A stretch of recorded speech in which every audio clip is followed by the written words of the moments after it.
Hi everyone. We are going to talk about dimension analysis today. And first, I want to talk about my personal experience when I learned dimension analysis. When I learned dimension analysis, I don't really understand what I did. And the first thing that I know is that I'm going to change unit. And that's pretty much what I knew about dimension analysis.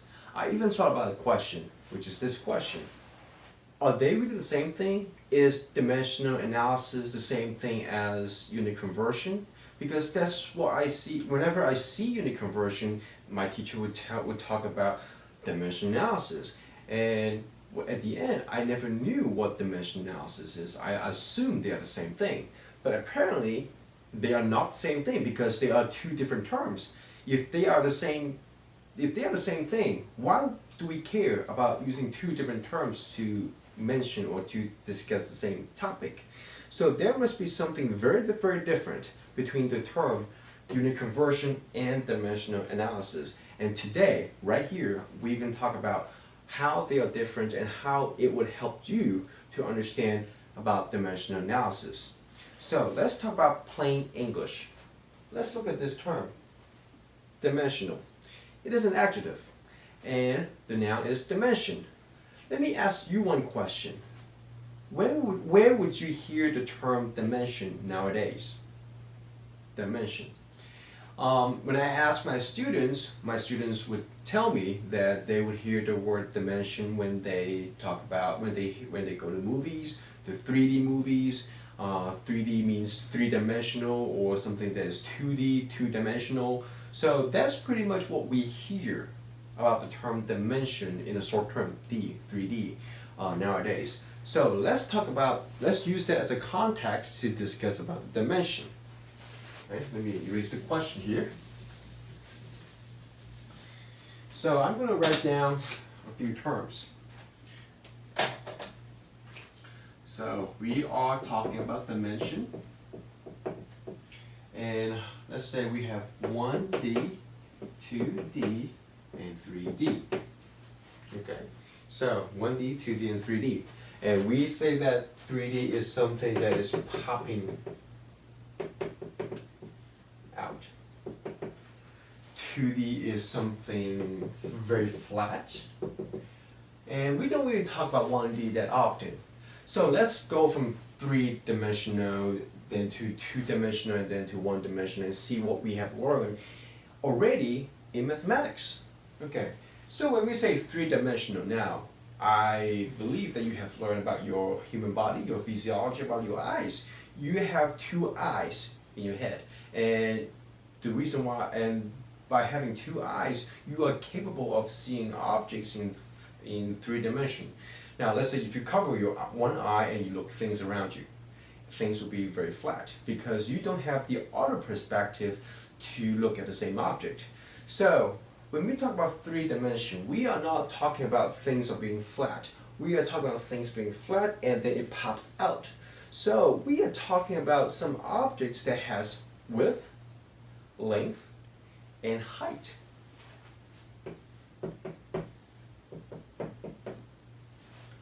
Things that occupies in volume, occupies some space. That's what we call about three-dimensional. And let's talk about two-dimension. 2D is flat. Flat. It is an area. An area, we calculate area by length times width. Okay, so two-dimensional could be, it's like an area. And now, think about one-dimensional. One-dimensional. Now, we go from space to flat surface, and then we talk about one-dimensional, and that would be essentially a line. Okay, we draw a line to represent a line, and that would only have the dimension of length. And if you look at here, you can clearly see what do we mean by dimension. It's like what kind of item are we talking here? So for three-dimensional, we are talking about three different things. We talk about length, we are talking about width, we are talking about height. So when we talk about these three things together, we are talking about three-dimensional objects. Okay, so I hope that by giving this example, you have some kind of sense about what dimension it really is. Now, I'm going to give you another example.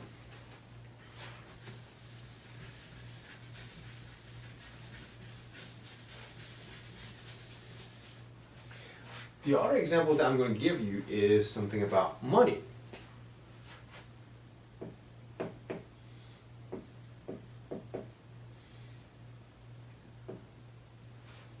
Okay? So sometimes if you go to the store, you will see a price tag that's showing both US dollars and Canadian dollar. So let's say you have a piece of you go grocery store, and for some weird reason it has the price tag with US dollar and the Canadian dollar.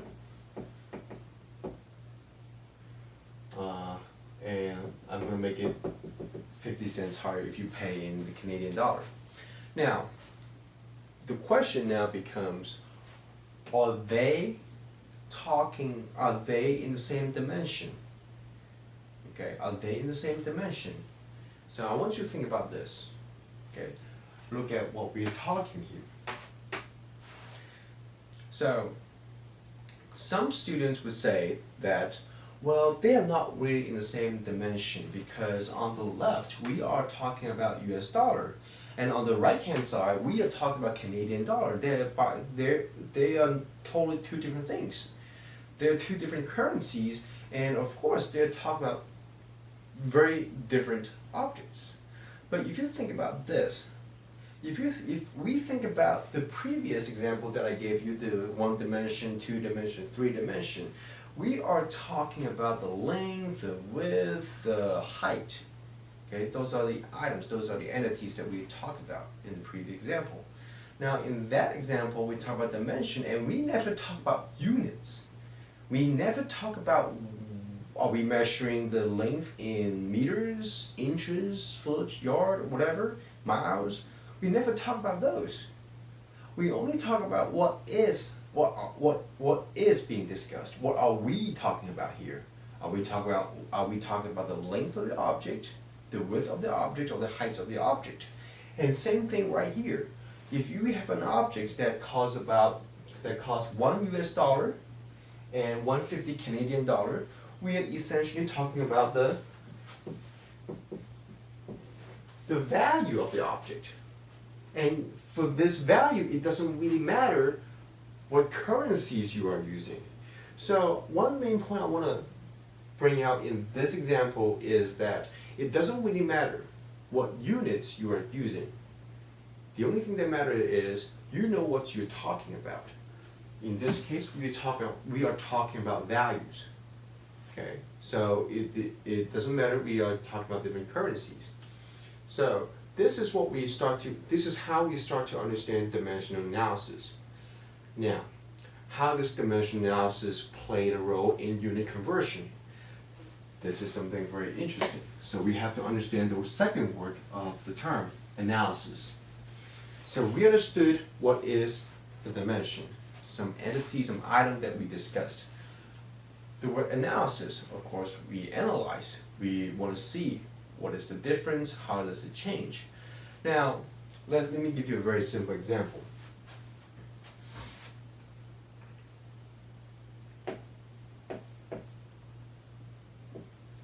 Okay, so let's say we have 100 meters, and then I would like you to change it to a measurement in terms of centimeters. Okay, 2 centimeters. So you would say, okay, how do we change it? How do we change it? And it is very simple, because it's both in meters. Okay, and what we need to do is to find out what's the relationship between meters and centimeters.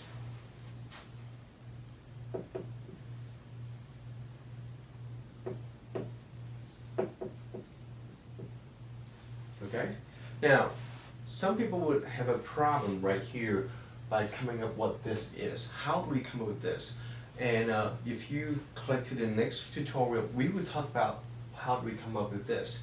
But for now, let's just say that we understood how this is coming, where it is come from, and we're going to carry out the calculations for now. So we have 10,000 centimeter as the answer.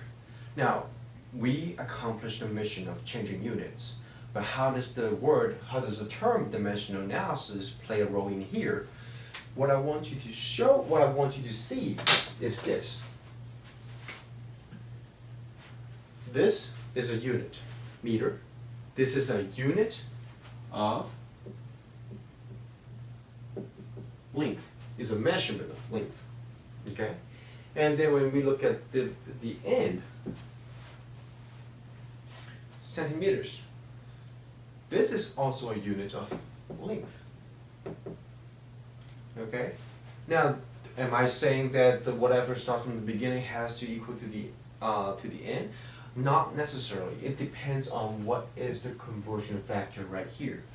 In this case, the conversion factor are both in the dimension of length. So it is very logical that whatever starts should be the same as whatever it ends. Okay, so we start off with length.